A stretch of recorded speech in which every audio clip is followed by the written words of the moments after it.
et bienvenue sur le site de la méthode CMD qui vous sera présentée donc par moi-même, Christelle Mouressier-Daman. Je suis française d'origine, on l'entend, et cela va faire à peu près 30 ans que je vis en Allemagne, et ça on l'entend aussi. Mais depuis 17 ans, eh bien, j'ai le plaisir d'enseigner ma propre langue dans divers établissements, que ce soit scolaires, universitaires et autres. Et je le fais donc selon la méthode CMD qui m'a été inspirée donc en 2006. On va dire suite au confinement lié au corona, eh bien, j'ai décidé donc de vous partager cette méthode sur YouTube.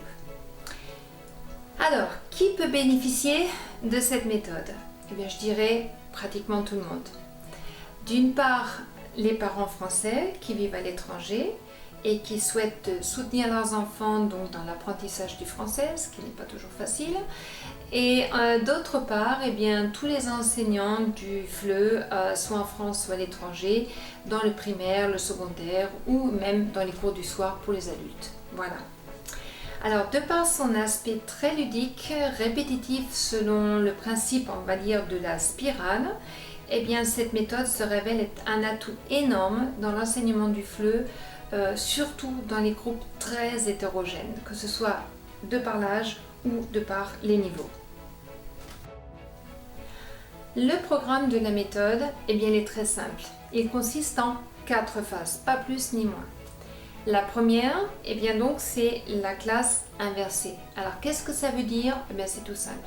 C'est uniquement le travail préliminaire qui est fait donc par l'apprenant à la maison de manière indépendante avant que l'on démarre le thème. Voilà. La phase 2, là, elle me tient vraiment à cœur puisque c'est la phase où on mémorise, on introduit le vocabulaire donc avec son genre dès le départ. Donc si c'est un vocabulaire masculin ou si c'est un vocabulaire féminin. Et ça, c'est vraiment très important. Je vous dirai pourquoi. La phase 3, là, donc on reprend ce groupe nominal, donc du mot et de son déterminant, on le reprend et on l'introduit dans une petite phrase qui va être courte, très simple et surtout typique au thème, pour être utilisée en France tout de suite. La phase 4, eh bien là c'est donc la dernière et là, eh bien c'est le succès des élèves. On reprend le vocabulaire qui a été appris auparavant et on l'introduit dans chacune de nos petites phrases qui sont typiques au thème. Donc on agrandit nos phrases avec le vocabulaire appris auparavant. Et voilà, c'est tout simple. Donc c'est un fil rouge qui continue et ça vous permet d'avoir beaucoup de succès et surtout beaucoup de plaisir à enseigner le FLE dans vos groupes hétérogènes. Voilà. La phase 1, c'est donc la classe inversée, comme je l'ai dit. Alors cette phase préliminaire, eh bien, elle s'est révélée très vite absolument indispensable dans l'enseignement du FLE. Pourquoi ? Parce que sinon, eh bien, vous n'avancez pas dans vos cours. C'est l'expérience que j'ai faite. Bien que je sois française, eh bien, on n'avançait pas. Il fallait absolument que les enfants aient cette phase préliminaire pour que le premier cours du premier thème soit vraiment quelque chose de vivant et surtout d'interactif. Et là, donc, je vais vous expliquer comment ça se passe. Voilà, donc la classe inversée. Alors, il y a, on va dire, 16 ans, sans le savoir, j'ai utilisé la classe inversée avec mes élèves.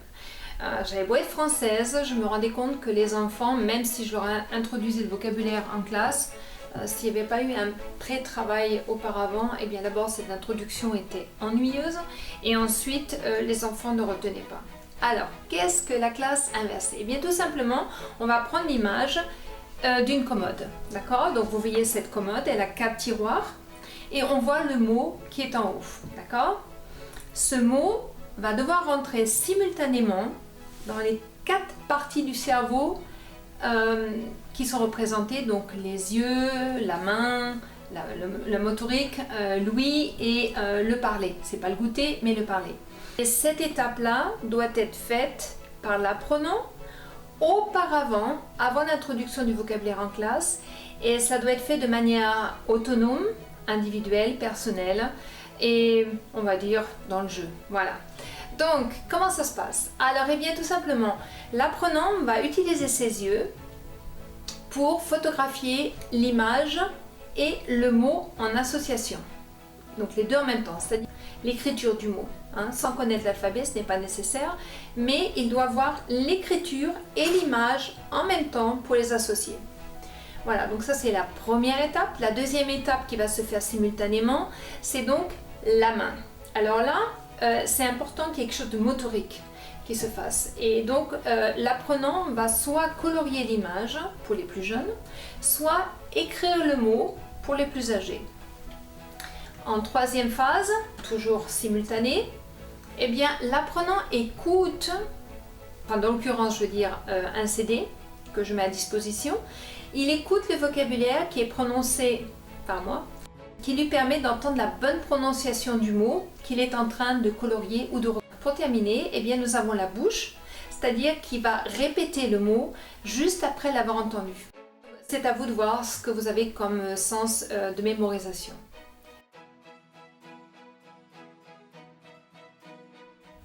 Alors maintenant, je dois vous avouer quelque chose, je ne parle pas le chinois. Peut-être que parmi vous certains le parlent, mais je vais vous donner un exemple de mémorisation de l'image. Pourquoi c'est important de fixer l'image et le graphisme du mot dès le départ, même si on ne sait pas écrire la langue. Mon mari était à Taïwan et il m'a ramené donc ce paquet de petits gâteaux que vous voyez. Et j'y comprends rien, mais on remarque une chose en regardant ces petits paquets, c'est que si vous regardez bien sur les deux paquets jaunes et verts, donc il y a un mot anglais et on va dire un symbole chinois qui se répète. Regardez bien sur la droite et vous voyez donc le mot cake qui correspond donc à ce symbole-là. Et j'ai une amie par contre qui parle le chinois et qui m'a dit le mot cake en chinois se dit dangao. Alors maintenant imaginez que vous n'ayez pas le graphisme tout de suite de ce mot dangao en chinois. Eh bien vous allez l'écrire comme je l'ai écrit en haut, donc en tant que français D-A-N-N-E pour faire le dan et ensuite G-A-O pour faire le gao. Un allemand l'écrira D-A-N-G-A-O. Voilà. Chacun va l'écrire à sa manière, avec ses moyens personnels, en se disant ok je l'écris comme ça. Et c'est ce qui se passe dans les classes, dans les écoles, où on n'introduit pas tout de suite le graphisme du mot, où on n'a pas la possibilité de le photographier en même temps. L'enfant se donne une image graphique du mot pour le retenir, parce qu'on a besoin quelque part d'un support graphique. Et donc j'ai des enfants qui par exemple pour le mot manteau, écrivaient M-A-T-O. Et si j'amène que beaucoup plus tard le vrai mot manteau, M-A-N-T-E-A-U, eh bien l'enfant se dit, moi je préfère mon mot à moi, M-A-T-O. Et c'est ce qui se passe avec nous. Donc là, c'est important de photographier ce sigle chinois, donc pour le mot cake. Et maintenant regardez ce qui va se passer. Vous n'avez jamais écrit de chinois de votre vie, à moins que vous soyez chinois, et vous arrivez en Chine, et vous arrivez dans un magasin et là vous n'avez pas le droit ni de sentir les produits, la marchandise, vous n'avez pas le droit d'y toucher, vous n'avez pas le droit d'y goûter et qu'est-ce que vous avez? Vous avez que des paquets qui sont bien empaquetés avec des symboles dessus. Et vous avez vraiment une faim au ventre, vous avez très faim et vous ne savez pas quoi acheter. Je suis sûre que vous saurez trouver un paquet de petits gâteaux parce que vous allez reconnaître le symbole. Alors regardez bien, c'est celui-ci, celui-ci, celui-ci. Eh bien, évidemment, c'est le premier en haut à gauche. Vous l'avez retenu. Et bien voilà, vous avez appris un mot chinois. Et maintenant, vous savez que ce symbole-là se prononce dangao. Formidable!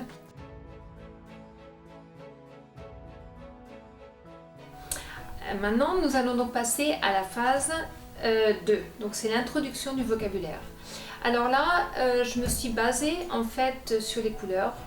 Typique. Donc pour les garçons, je suis désolée, je suis restée avec le bleu et le rouge donc pour les filles. Alors ça veut dire tout simplement que l'article et le mot seront toujours représentés en bleu quand ils sont au masculin et quand ils sont au féminin, et bien en rouge. Donc article et mot. Pour ce faire, eh bien j'ai des cartes. Enfin, moi je m'étais fait des cartes qui sont à votre disposition si vous le souhaitez, ou alors vous prenez les vôtres comme vous voulez.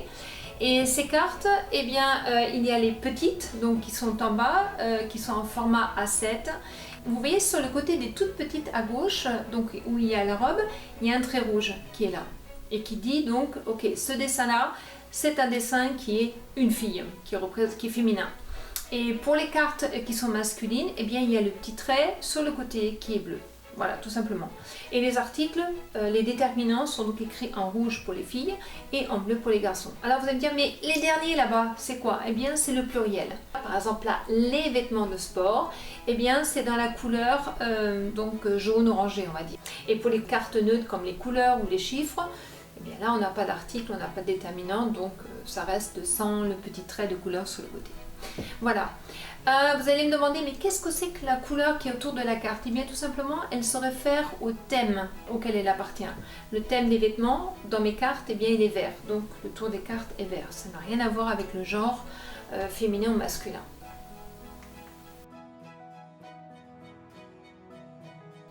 Je me suis rendu compte avec mes élèves que si je leur apprends l'article défini le maintenant et l'article indéfini un beaucoup plus tard, eh bien ils mélangent. Ils mélangent les articles et ils vont me dire le garçon, un garçon, ou alors le fille, une fille. Donc tout est mélangé. Alors je me suis dit on va le faire dès le départ. Donc pour les garçons, c'est donc le article défini, un article indéfini et mon pronom personnel. Voilà. Et pour les filles, eh bien, c'est donc la article indéfini, une, non, pardon, excusez-moi, la article indéfini, oui, une article indéfini et ma pour le pronom personnel. Et par la suite, donc, quand on avance, comment dire, dans les années et qu'il y a davantage de grammaire, eh bien, on ajoute le ce pour les garçons et cette pour les filles. Voilà.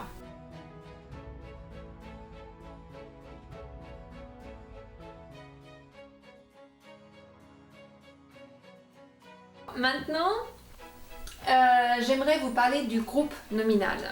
Alors, j'avais une astuce, une astuce m'est venue pour expliquer aux élèves ce que c'est que le groupe nominal. Comment expliquer à des apprenants qui dans leur langue n'ont pas d'article, n'ont pas de déterminant, de leur dire que ces déterminants et les adjectifs, que tout ça, ça s'accorde en genre et en nombre avec le nom qu'ils qualifient. Waouh! Ça fait très grammatique, ça fait... Ouais, enfin, mes élèves ne comprenaient pas ça. Alors, il y a une histoire qui m'est venue, c'est le groupe nominal. Alors, je leur ai expliqué que si vous avez un groupe de 3 amis, eh bien, il y en a toujours un qui est le meneur. Donc, vous avez l'après-midi libre, 3 amis se retrouvent, il y en a toujours un qui va dire « Tiens, on va aller jouer au football. » Ou alors, on va aller au cinéma. Et les autres disent « Waouh, génial ton idée, on y va !» D'accord? Donc, il y a toujours le meneur, on va dire. Dans nos 3 amis là, on a donc l'article, on a le mot et on a l'adjectif. Eh bien, le meneur, devinez qui c'est? Évidemment, c'est le mot. Et quand le mot dit « Hé les gars, vous savez quoi? Moi, je suis un mec, je suis un garçon. » Les autres disent « Hé, nous aussi, on est des garçons. » Et donc, tout le monde est bleu. Et là, les enfants, ça réagit. Et même les adultes, on comprend mieux que ça s'accorde. Et pour avoir un exemple, donc on a la phrase « Je porte donc un pantalon vert ». Donc un masculin et vert au masculin. Maintenant, si le mot dit « Hey, vous savez quoi? Moi, je suis une fille ». Les autres disent « Hey, nous aussi, on est une fille ». Et donc, ils s'accordent et ce sont des filles. Et voilà, le tour est joué. Tout le monde comprend l'astuce.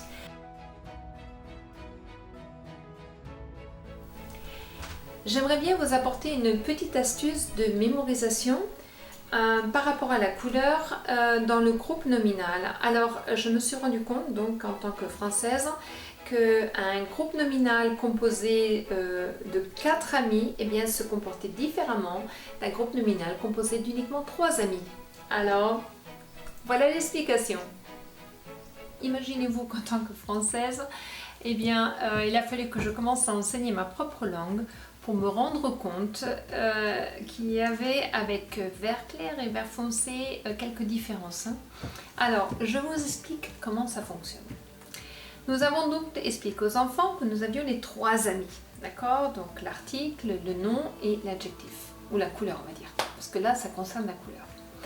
Alors, nous avons donc notre nom qui dit, qui va décider encore une fois pour le groupe. Mais la couleur, cette fois-ci, ce n'est pas une seule personne, mais 2 personnes. Donc on a le mot couleur et on a à côté soit clair, soit foncé. Alors on va considérer ce binôme comme des jumelles ou des jumeaux. D'accord? Donc on va dire qu'on a un groupe d'amis, on en a 4. On a un individu, l'article, un autre individu, le nom, et les jumelles ou les jumeaux. Donc, schéma habituel, le nom dit « Ouais, aujourd'hui, je suis une fille ». Donc l'article dit « Oh, moi aussi, je suis une fille ». Maintenant, nous avons la paire de jumelles. Et qu'est-ce qu'elle va dire, la paire de jumelles? Eh bien, elle va dire « Non, on n'a pas envie, on fait notre truc à nous ». Ces deux jumelles, ou ces deux jumeaux, eh bien, restent invariables. Alors, ça donne quoi, hein? Ça donne des phrases du style donc je porte la jupe vert clair et non pas verte claire. D'accord? Notez la différence. Ou alors, je porte les chaussettes bleu foncé. Bleu foncé ne s'accorde pas, reste invariable. Ok? C'était la petite astuce.